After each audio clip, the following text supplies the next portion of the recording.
Hi, I'm Laren. This is Knife Steel Nerds. Today we're talking about stainless steels and high alloy tool steels in forging. There's tons of knife makers that say not even to use these steels, that you should just stick with simple carbon steels.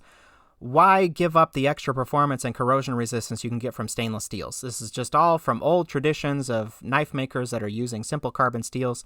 Let's move on from that and let's do some interesting stuff. And I will tell you how it can be done and the exact steps to follow in terms of forging temperatures and how to anneal the steel to set it up for your final heat treatment. There's an old myth in bladesmithing that stainless steels and high alloy tool steels do not benefit from forging in the same way that low alloy and simple carbon steels do. The irony of this myth is that it is exactly opposite of the truth. High alloy tool steels and stainless steels, they have carbides that you cannot dissolve with temperature without melting the steel. And so you can break up and shrink the size of those carbides through further forging. So here are some micrographs of D2 steel. It started with a 10-inch round ingot that's a relatively conventional size for a tool steel, and then they forge it down to 4 inches, 3 inches, 2 inches, 1 inch, or ½ inch, and you can see that as they forged it further and further, the carbides got smaller. Now, any steel that you get from a steel company has been forged. There are a few minor exceptions of cast steels. They are very uncommon. But any steel you buy, it's going to be forged. So there are some people that think you can't even forge a stainless steel. That obviously is not true. All of the steel is forged before you get to it. And many knife makers think that you're doing a lot more to the steel than you actually are.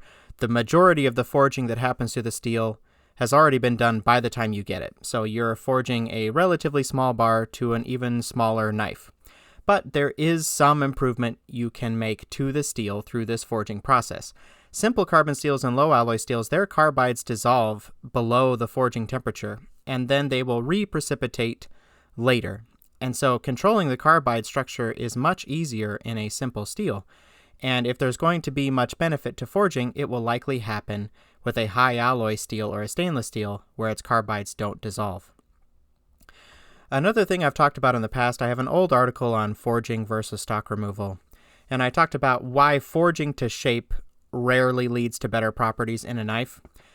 But there is some directionality to properties in steel. This is why they talk about cast to shape versus forged versus machined parts in certain situations. With knives, it normally doesn't improve things, but there are carbide bands and other things that lead to directionality in steel. You can see here some M7 high-speed steel where they forged it out and you can see these carbide bands. Now the carbides get smaller with further forging, but the directionality is still there from the carbide bands. But if forging to shape were to lead to superior properties, the more extreme the directionality to the properties are, the more benefit you would see. And so if there are carbides that aren't dissolving and are present in stringers in the steel, then forging to shape would have more benefit in a stainless steel or high alloy tool steel. Now in this video, I'm going to be talking about high alloy tool steels and stainless steels. Stainless steels used in knives are stainless tool steels. They're a subset of high alloy tool steels.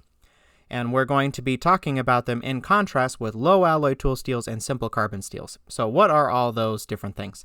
A high alloy tool steel includes things like A2, D2, CPM3V, crew wear, other steels like that. Low alloy tool steels and simple carbon steels include 1095, 01, 52100, 80CRV2, other steels.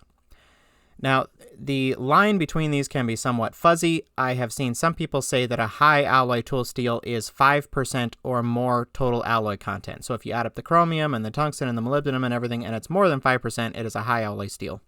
For our purposes, a high alloy tool steel is any with at least 3% chromium.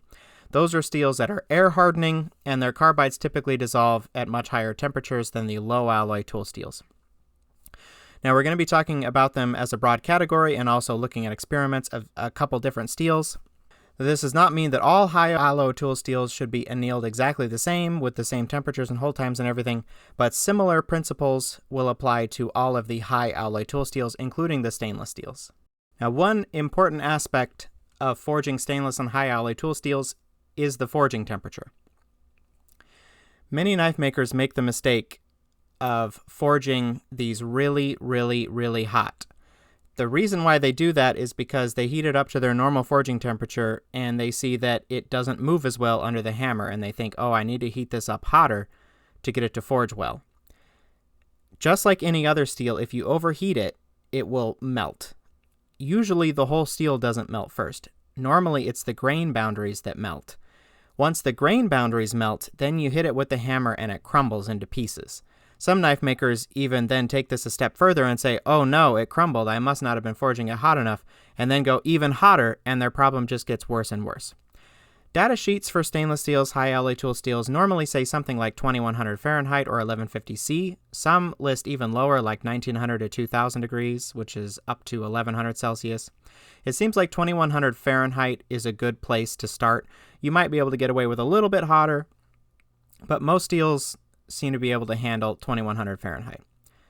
But a lot of knife makers that are used to using pretty simple carbon steels or low alloy tool steels, especially those that are used to working with the lower carbon ones like 1084 or 5160, they're used to forging from pretty high temperatures like 2200, 2300, sometimes a little bit hotter.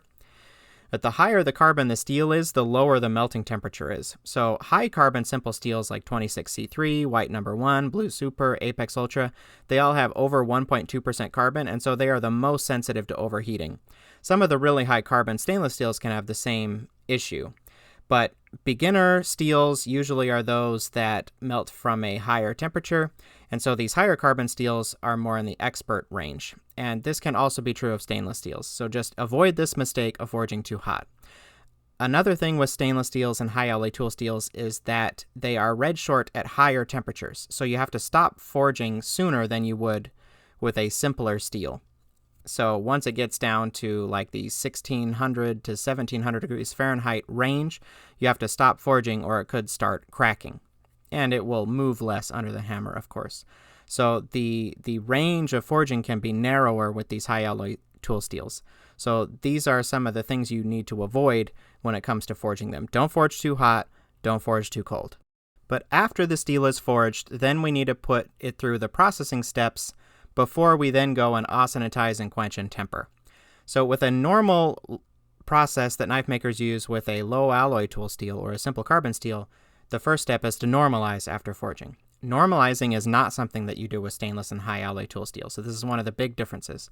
The goal of normalization, even with low alloy tool steels, is not grain refinement, but it's actually dissolving all the carbides, and then you air cool, and then you form those carbides back again as perlite. With stainless steels and high alloy tool steels, the carbides don't dissolve until melting, and so we cannot accomplish that with normalizing.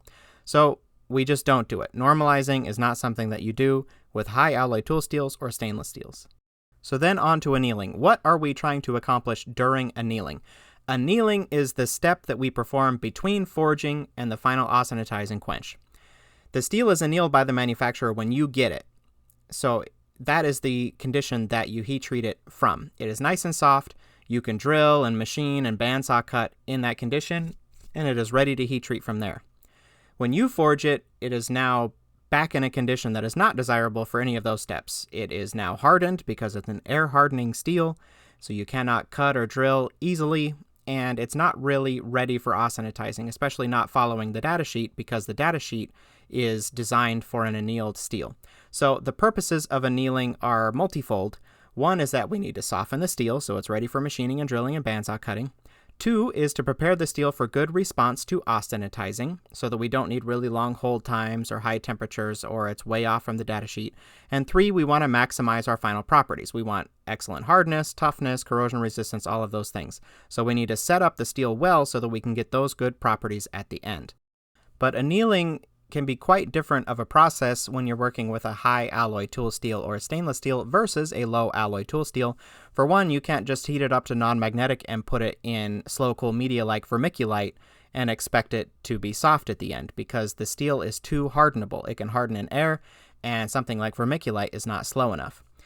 In fact, a lot of data sheets will recommend cooling from 1600 degrees Fahrenheit down to 1000 degrees at like 25 degrees Fahrenheit per hour or 15 degrees Celsius per hour, and that can take over 24 hours.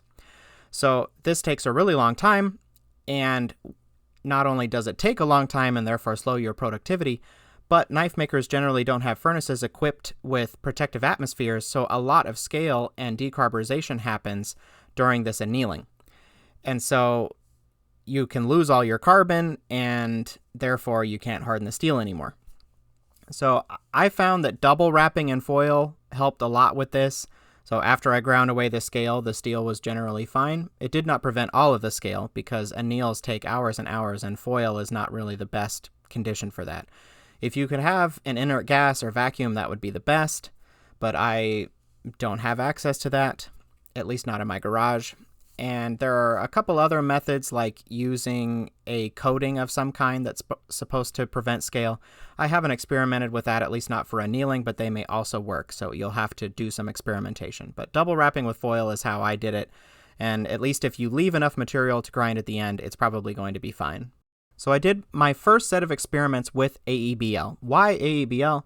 Well, for one thing, it has properties that can be very similar to low alloy and simple carbon steels. Some have even called it stainless 52-100 because of its fine carbide size and excellent toughness. It's also relatively low cost, especially compared to other stainless steels.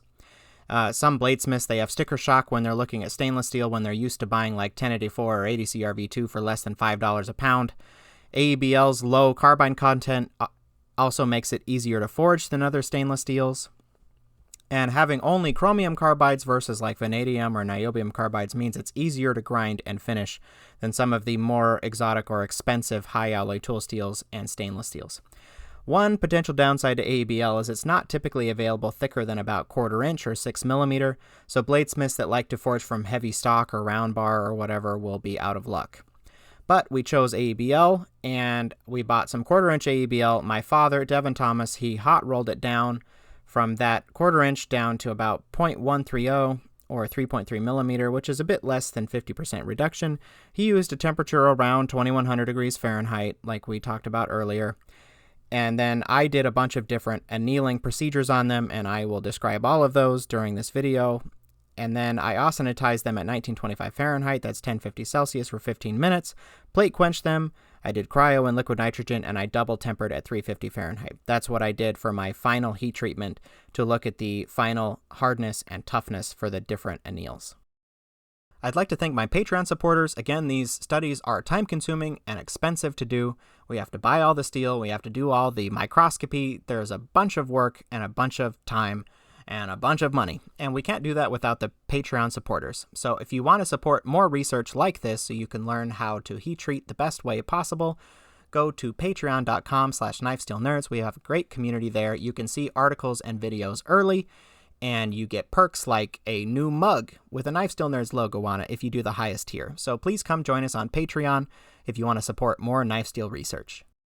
I have an older set of 2 articles that talks about the mechanisms within steel that occur during annealing. I'm going to be referring back to that. If you want to look more at what happens during annealing, you can see that. We're going to focus more on the results of different annealing processes with stainless steels in this video. For simple carbon steels, low alloy steels, you austenitize them before quenching around 1475 to 1550 Fahrenheit. That's 800 to like 850 Celsius. When you austenitize to anneal, it's just above non-magnetic, so like 1350 to 1450 Fahrenheit or 730 to 790 Celsius. So what happens is you heat to austenite, but you don't dissolve all of the carbide.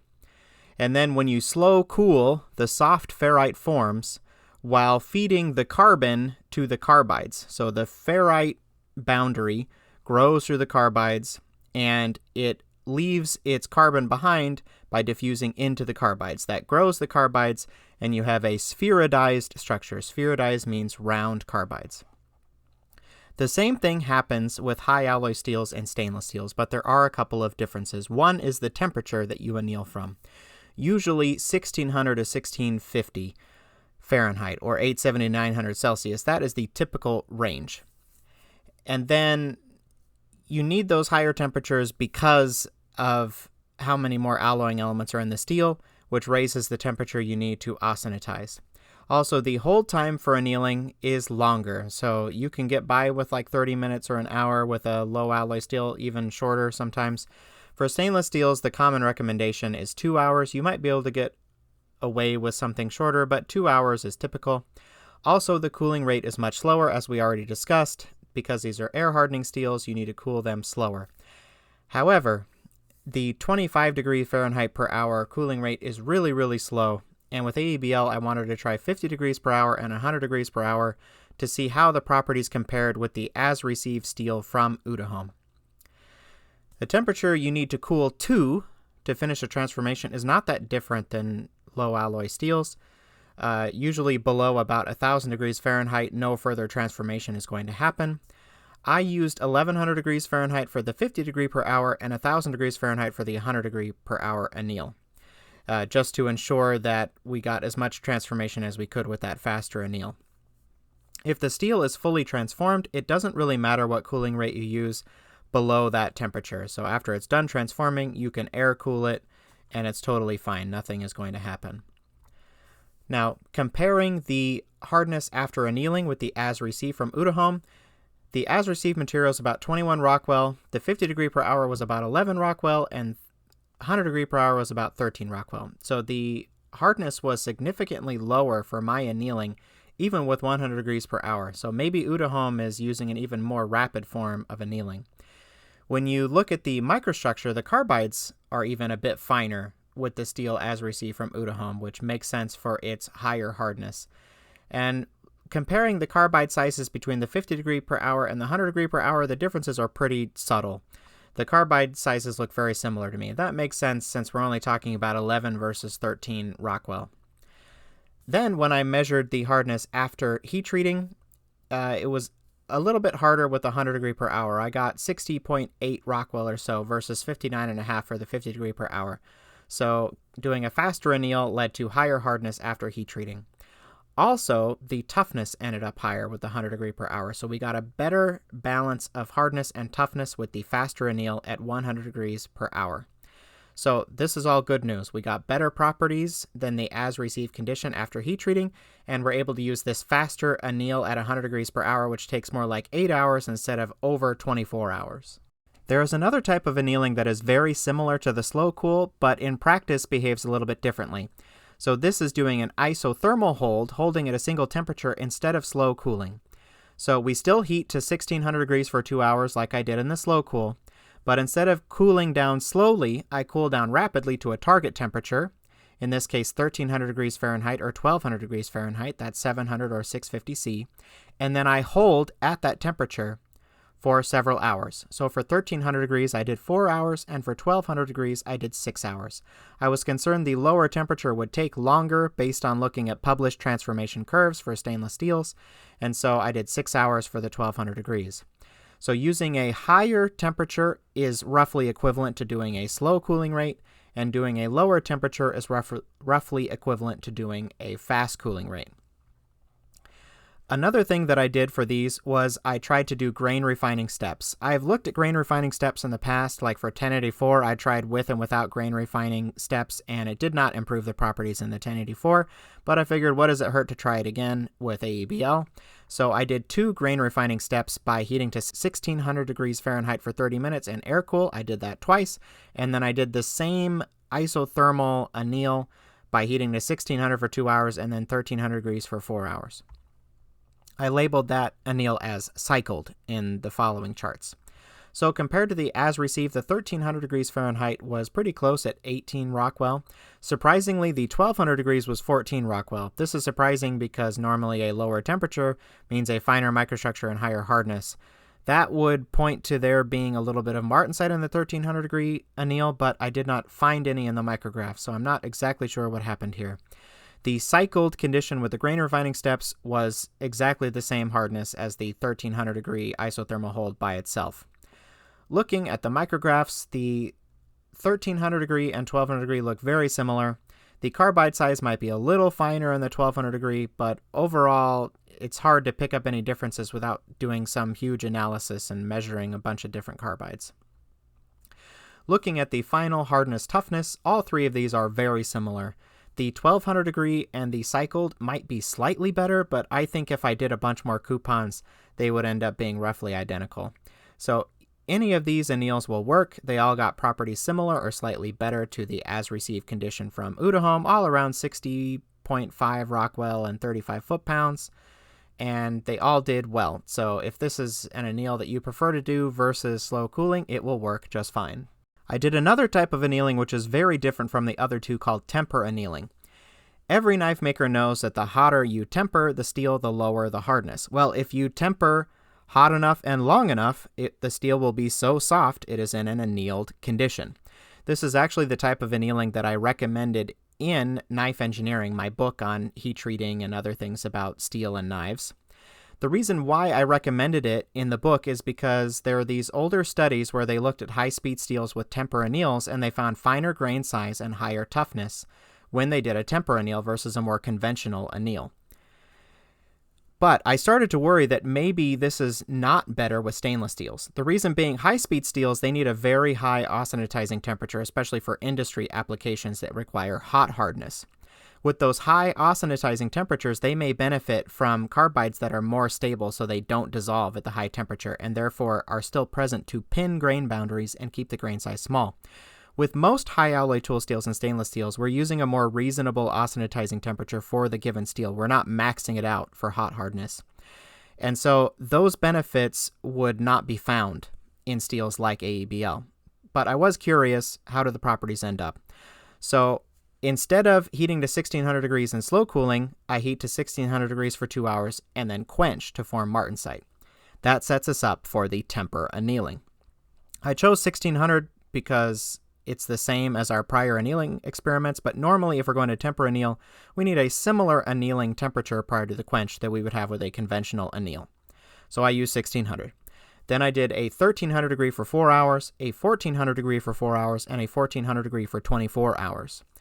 With the older high-speed steel studies, they found that 12 to 24 hours was optimal, but I wanted to see if we could do a shorter anneal because, again, one of the concerns of annealing stainless steel is just how long it takes, so I wanted to do something faster. So I labeled the 1300 degree as Q13, the 1400 degree for 4 hours as Q14, and the 24 hour at 1400 degrees as Q24. The Q13 ended up pretty hard at 30 Rockwell. It's probably harder than we want. Q14 more reasonable at 25 Rockwell, though still harder than the as received from Udahome. The 24-hour anneal, we got 16 Rockwell, which is plenty soft. Looking at the micrographs, really only the Q24 looks like annealed steel. It's got a pretty even distribution of round spheroidized carbides. The Q13, it has regions that still look like martensite or maybe very fine spheroidized carbides, mixed in with some coarser carbides, and I'm not sure if that type of structure is desirable. Q14 looks pretty similar, a little closer to the Q24, though maybe the most optimal based on the hardness and the microstructure would do 1400 degrees, but less than 24 hours, more than 4 hours. I'm not exactly sure what the best holding time would be. Looking at the final properties, the Q24, the 24-hour anneal, it did result in similar hardness to the Q14, but it seemed like my hardness values were less consistent, that I would get some values that were low. So I'm concerned that these carbides were a bit too stable and that they weren't dissolving enough for the hardness. The biggest surprise, however, was the Q13 was lower in hardness and toughness. I redid the hardness measurements with some other small coupons, and the Q13 ended up more similar. We're still only talking about a 0.5 Rockwell difference, so it could just be normal scatter and heat treating. But the reduced toughness does seem to be real. My hypothesis for why the 1300 degree for 4 hour ended up worse is because of those martensite looking regions. So maybe there were not carbides still present in those regions to pin the grain boundaries, therefore resulting in an inconsistent grain size, some large grains, some small grains. And that could have led to our worse toughness. The Q24 and Q14 seem very good for toughness, so the Q24, like I said, the hardness reading seemed less consistent. So overall, the properties can end up just as good with these temper anneals, but we might need to optimize it further if we wanted to use these, something between 4 and 24 hours at 1400 degrees Fahrenheit. So looking at the resulting toughness and hardness for a range of these different anneals, I think the overall finding is that if we have properly annealed the steel, the properties can be good at the end. So no matter how you anneal it, if you do it correctly for the steel, the properties will be fine. It'll be soft annealed and it'll heat treat well at the end. However, my favorite of these was the 100 degree per hour anneal. The overall time to anneal that is around 8 hours, so you can anneal it overnight after forging steel, and it had the best combination of hardness and toughness after the final heat treatment of 1925 Fahrenheit and 350 Fahrenheit temper. So that would be my recommendation, is 100 degrees per hour. I also wanted to look at a stainless steel that might need a slower cooling rate during the anneal than AEB-L, so I looked at MagnaCut. Of course, I developed MagnaCut, so I'm more interested in it, but the main reason to look at MagnaCut is because of the 2% molybdenum. Molybdenum is very good at increasing hardenability of steel so that large sizes can be air-cooled and still fully harden. That's not why the molybdenum was added to MagnaCut necessarily, but that is one of the things that it does. And this affects annealing. So I have two time temperature transformation curves for two high alloy steels that were austenitized at a low temperature for annealing. If you look at D2 with its 0.74% moly, at its peak transformation temperature around 1400, it's done transforming in less than 30 minutes. If you compare that with M2, it has 5% moly and 6.5% tungsten. At the same temperature of 1400 degrees, it takes over 3 hours to fully transform, and that is largely because of the molybdenum. So I was concerned that maybe 100 degrees per hour annealing wouldn't work for a steel like MagnaCut. Now, if MagnaCut works, that means a bunch of stainless steels and high alloy tool steels with less moly, like the D2 I showed before, or 440C, LMAX, M390, S90V, a bunch of them, they should also be able to use a faster annealing cooling rate. There are a bunch of stainless steels that have 2% moly, like S30V, S35VN, S45VN, S110V, and others. There is one pretty common stainless steel with even more molybdenum, that's 154CM or CPM 154 with 4% moly, though its datasheet says it can fully transform at 1300 degrees within 4 hours, so there's a decent chance that the intermediate cooling rate of 100 degrees per hour would also work with CPM 154. So we did the same experiment with MagnaCut where we hot rolled it from 1/4 inch down to roughly 1/8 inch, and then I tried different annealing cycles from 50 degrees per hour or 100 degrees per hour. And then I measured the annealed hardness and the final hardness and toughness after the austenitized quench and temper. Most steels have an available datasheet that lists recommended annealing procedure. For example, MagnaCut says to anneal by heating to 1650 Fahrenheit, that's 900 Celsius, hold for 2 hours, then slow cool no faster than 25 degrees Fahrenheit per hour, that's 15 degrees Celsius. Then you furnace cool or cool in still air to room temperature. So, if you followed my recommendation and use a faster cooling rate of 100 degrees per hour, you would simply use that recommended temperature, 1650 Fahrenheit, and then cool at the faster rate. But what if a steel does not have a datasheet or the datasheet doesn't give an annealing temperature? At that point, we need to find the temperature at which the steel transforms to austenite. With a simple carbon steel or a low alloy steel, you can find that point with a magnet because austenite is non-magnetic. However, there is another point where steel becomes non-magnetic called the Curie point, and even ferrite will be non-magnetic beyond that point. High alloy steels reach the Curie point before they transform to austenite. So another way we can figure out where we have transformed to austenite is to heat the steel to different temperatures, like in 25 or 50 degree increments, then quench and measure the as-quenched hardness. I did that with AEB-L and MagnaCut. With AEB-L, you can see that if I quenched from 1400 degrees or lower, the hardness was still extremely low, similar to not heat treating it at all. It's still annealed because we did not form any austenite.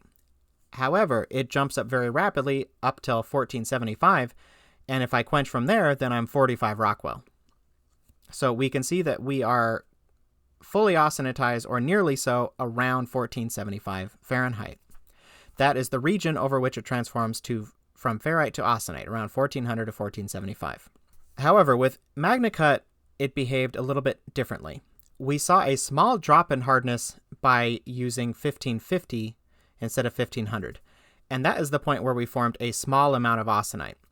The austenite transforms over a wider range than the AEB-L, and also there is less carbon in solution, so the jump in hardness is not as big as AEB-L. So there was a small drop in hardness from forming a little bit of austenite, and then the hardness didn't increase again until 1650. So I think 1650 Fahrenheit is our minimum annealing temperature, but I wasn't sure. So I annealed from a range of temperatures from 1550 to 1750. One thing that surprised me is that the hardness was primarily controlled by that annealing temperature with MagnaCut. The cooling rate, whether 50 degrees Fahrenheit per hour or 100 degrees per hour, didn't affect it that much, not more than a Rockwell or two. But there was a significant difference from different annealing temperatures. The closest to the as-received condition, which was around 22 Rockwell, is using a 1600 degree Fahrenheit anneal. So the next experiment I wanted to do was to look at the final hardness and toughness after heat treating. So I looked at 1650, 1700, or 1750 annealing temperatures from that 50 degree per hour or 100 degree per hour annealing rate. Comparing those two, the hardness was somewhat higher for the 100 degree per hour. This had a bigger effect than the annealing temperature. So we got about half Rockwell, maybe a little less, by using the faster annealing rate of 100 degrees per hour. The 1750 was a little bit lower in hardness after heat treating, so I would probably recommend the range between 1650 and 1700 degrees Fahrenheit. Looking at the final toughness, the 50 degree per hour anneal resulted in a little bit higher toughness corresponding to its lower hardness.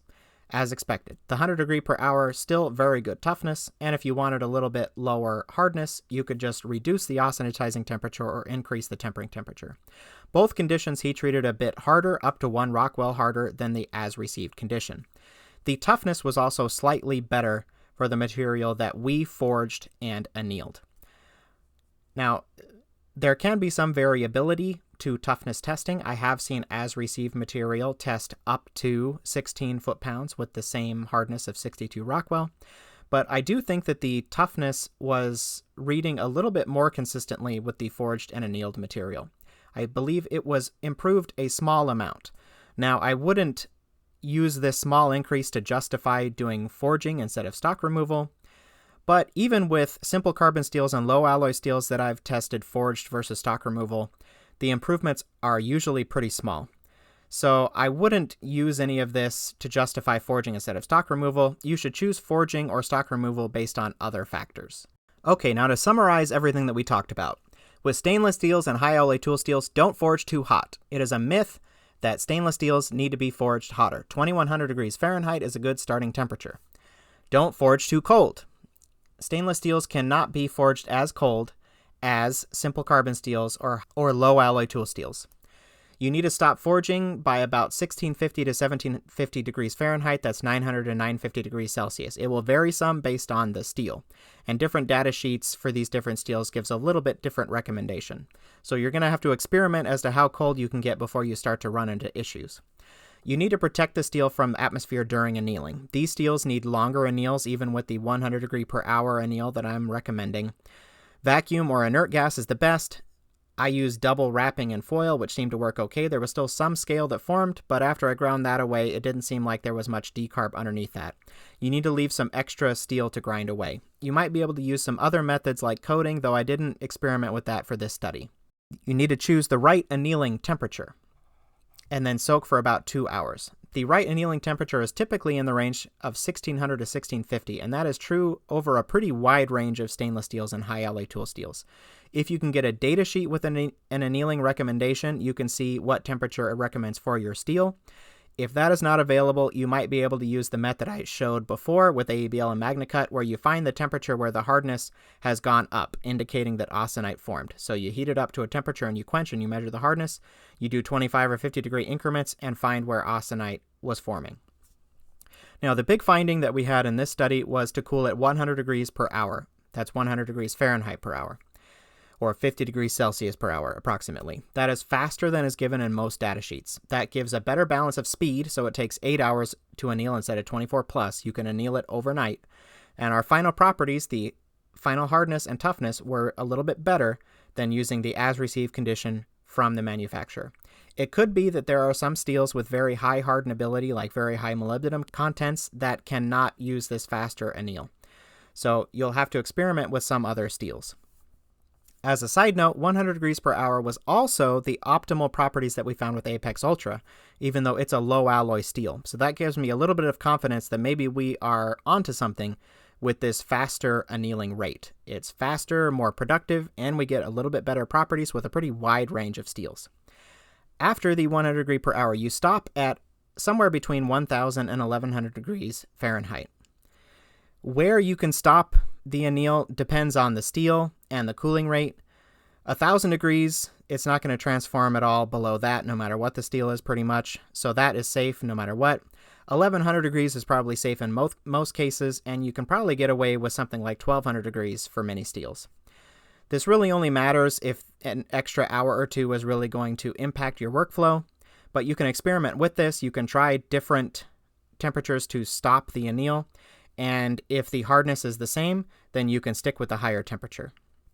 So, to summarize, you anneal at 1600 to 1650 degrees Fahrenheit for 2 hours, slow cool at 100 degrees per hour to 1000 degrees Fahrenheit, and before that, don't forge too hot or too cold and protect it from the atmosphere during annealing. If you do all of those things, you will have really good properties with stainless and high alloy tool steels, even if you're used to low alloy steels. You can do stainless steel with forging, I promise. Don't listen to the myths, and go out there and have fun forging some steel that actually has some corrosion resistance. So good luck.